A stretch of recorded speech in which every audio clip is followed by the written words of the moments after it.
Perkenalkan, nama saya Kamelia.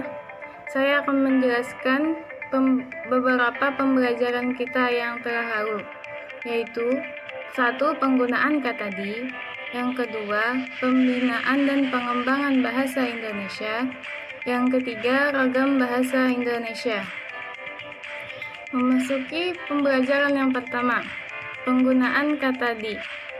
Dalam hal ini, di dapat dibedakan menjadi dua, yaitu 1. Di merupakan kata depan, preposisit. Yang kedua, di merupakan kata imbuhan. Di yang dijadikan kata depan digunakan untuk menunjukkan suatu tempat, waktu, dan suasana. Maka penggunaan di harus dipisah. Contoh, di rumah, di jalan, di sekolah, maupun di lapangan. Sedangkan di yang dijadikan kata imbuhan atau kata kerja pasif, maka penggunaannya harus digabung. Contoh, dimakan, diminum, dan dilihat. Kemudian pembelajaran yang kedua, yaitu pembinaan dan pengembangan bahasa Indonesia. Hal ini masih dianggap perlu karena 1. Masih banyak bangsa Indonesia yang belum mampu memahami serta menggunakan bahasa Indonesia dengan baik dan benar. Yang kedua, masih banyak bangsa Indonesia yang masih malu dan gengsi menggunakan bahasa Indonesia. Bahkan mereka berbangga diri menggunakan bahasa asing. Bahkan mereka menguasai bahasa asing. Hanya saja jangan sampai mengurangi kecintaan kita terhadap bahasa Indonesia, sebagai mana yang diserukan oleh Balai Bahasa, yaitu utamakan bahasa Indonesia, lestarikan bahasa daerah, dan kuasai bahasa asing. Adapun upaya mengembangkan bahasa Indonesia, 1. Dimulai dari diri kita sendiri, membiasakan dengan bahasa Indonesia dalam kehidupan sehari-hari dan mengurangi bahasa gaul. Yang kedua, hilangkan rasa malu dan gengsi. Yang ketiga, menjadikan lembaga pendidikan menjadi berbasis bahasa Indonesia. Keempat, menggunakan bahasa Indonesia di forum-forum resmi atau situasi formal. 5.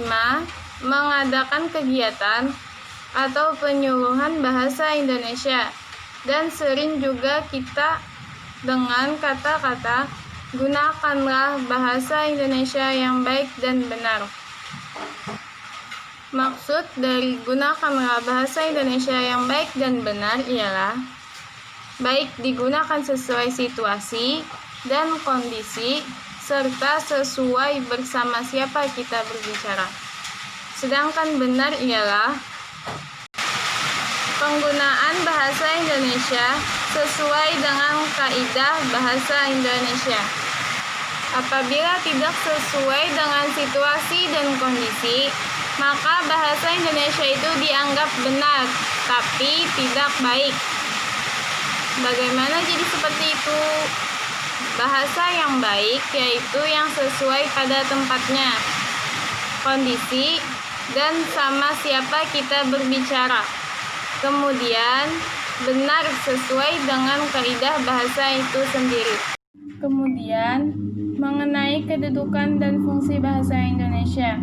Kedudukan bahasa Indonesia di Republik ini sangatlah penting.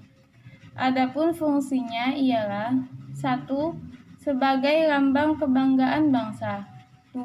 Sebagai identitas bangsa. 3. Mengingat bangsa Indonesia adalah bangsa yang besar, yang kaya dengan budaya, suku, dan bahasa. Maka tentunya bahasa Indonesia berfungsi sebagai pemersatu kita semua. Pembelajaran yang yaitu ragam bahasa Indonesia. Ragam bahasa Indonesia adalah variasi bahasa menurut pemakaian yang berbeda-beda, menurut topik yang dibicarakan, menurut hubungan bicara orang yang dibicarakan, serta menurut medium pembicaraan. Selain berbagai macam bahasa daerah, bahasa Indonesia juga memiliki ragamnya. Misalnya, saat kita berbicara dengan dokter, tentu kita akan menemui istilah-istilah kedokteran yang mungkin kita tahu. Begitu juga berbicara dengan ahli hukum, ekonomi, jurnalis, dan lain-lain. Tentu kita akan menemui istilah-istilah yang sesuai dengan profesi mereka. Pada umumnya, pemakaian bahasa Indonesia terbagi menjadi dua. Pertama, penggunaan bahasa Indonesia yang baku. Dan yang kedua, penggunaan bahasa Indonesia yang tidak baku. Penggunaan bahasa Indonesia yang baku ini digunakan ketika di situasi yang formal, resmi, seperti saat pidato upacara rapat dan sebagainya.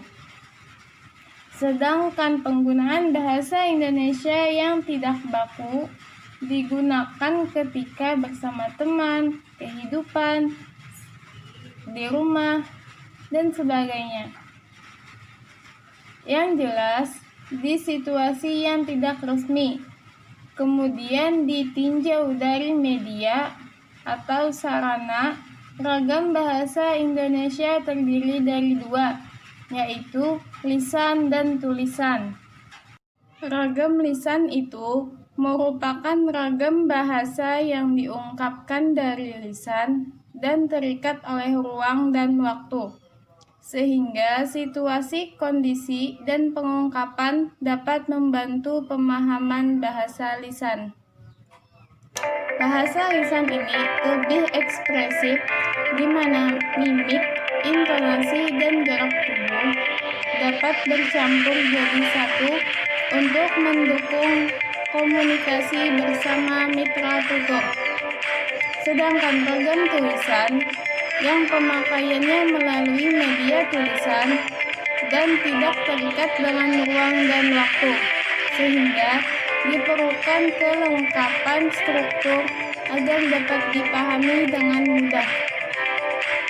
Demikian penjelasan dari saya mengenai penggunaan kata di, pembinaan dan pengembangan bahasa Indonesia, serta ragam bahasa Indonesia.